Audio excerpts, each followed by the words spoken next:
दोस्तों नमस्कार। 2021 अपने अंतिम पड़ाव में है और यह साल खत्म होने वाला है और 2022 का आगाज़ होने वाला है और पूरे देश में बदलाव का दौर जारी है, विकास का दौर जारी है।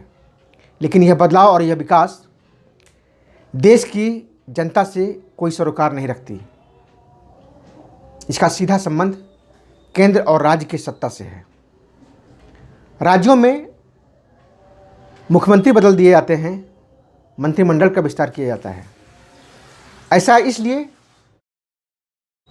ताकि जनता जो 4.5 साल में वहाँ सरकार रही, उनकी नाकामियों को छिपाने के लिए, उनकी कमियों को छिपाने के लिए ये सारे उपक्रम किए जाते हैं, ताकि चुनाव के वक्त वोट डालते समय उस चेहरे को, उस छवि को जनता याद ना रखे और वर्तमान में जो मुख्यमंत्री है या जो मंत्रिमंडल है या जो मंत्रिमंडल में जो मंत्री हैं उसको ध्यान रखते हुए जनता वोट करे। दूसरा, जाति विशेष को ध्यान में रखकर मंत्रिमंडल का विस्तार किया जाता है। बात सबसे पहले पंजाब की करते हैं, क्योंकि पंजाब ही सबसे ज़्यादा सुर्खियों में रहा। पंजाब के पूर्व मुख्यमंत्री कैप्टन अमरिंदर सिंह पर सिद्धू ने तरह तरह के आरोप लगाए। इतना ही नहीं, नवजोत सिंह सिद्धू 10 जनपद तक जा जाकर बार बार हाजिरी देते रहे। उनका सीधा मकसद था कि कैप्टन अमरिंदर सिंह को हटाकर खुद कुर्सी पर विराजमान हो जाए। लेकिन कांग्रेस आलाकमान ने दोनों की बातों को दरकिनार करते हुए चिन्नी को मुख्यमंत्री बनाया गया, जो एक दलित समाज से आते हैं। कांग्रेस आलाकमान का सीधा मकसद है कि आगामी विधानसभा चुनाव में हिंदू और दलित लोगों का ज़्यादा से ज़्यादा वोट कांग्रेस को मिल सके। इतना ही नहीं, जो अब परिणाम देखने को आ रहे हैं, जो चीज़ सुनने को आ रहा है कि पंजाब विधानसभा में किसी भी पार्टी को पूर्ण बहुमत नहीं मिलने जा रही है। ऐसे में कांग्रेस का यह दाव कितना सटीक बैठता है, यह आने वाला वक्त ही बताएगा। वहीं बात अगर उत्तराखंड की करते हैं तो उत्तराखंड में तीरथ सिंह रावत को हटाकर पुष्कर सिंह धामी को मुख्यमंत्री बनाया गया। इतना ही नहीं, उत्तराखंड में 3 मुख्यमंत्री को बदला गया। बात करते हैं असम विधानसभा चुनाव की, तो वहाँ पर भाजपा को पूर्ण बहुमत मिली थी। इसके बावजूद वहाँ पर जो मुख्यमंत्री थे सर्बानंद सोनोवाल, उनकी जगह हेमंत बिस्वा शर्मा को मुख्यमंत्री बनाया गया और उनको शपथ दिलाई गई। कारण जो भी रहा हो, लेकिन जनता में सरकार अपना विश्वास जीतने के लिए ये सारी प्रक्रियाएं करती हैं।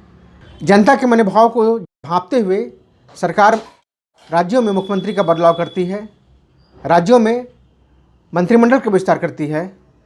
अगर हम बात करते हैं राजस्थान की, तो वहाँ पर कांग्रेस की अशोक गहलोत की सरकार थी, जिससे सचिन पायलट के गुट के मंत्री नाराज चल रहे थे, उनको मंत्री पद नहीं दिलाई गई थी। ऐसे में जब 2022 में 5 राज्यों में चुनाव है, तो राजस्थान में भी अशोक गहलोत के सारे मंत्रिमंडल को बर्खास्त कर उनसे इस्तीफा दिलवाकर फिर से शपथ दिलवाई गई, जिसमें सचिन पायलट के गुट के मंत्रियों को भी शपथ दिलवाई गई। अगर बात करते हैं केंद्र सरकार की, तो सरकार जो 3 कृषि कानून लागू करने के लिए आमादा थी, उसको भी वापस ले ली। ऐसा इसलिए कि हिमाचल में कांग्रेस को 5 सीटें आ गई थी और भाजपा की करारी हार हुई थी। इन चीज़ों को देखते हुए सरकार तीनों कृषि कानून को वापस लेने का फैसला किया।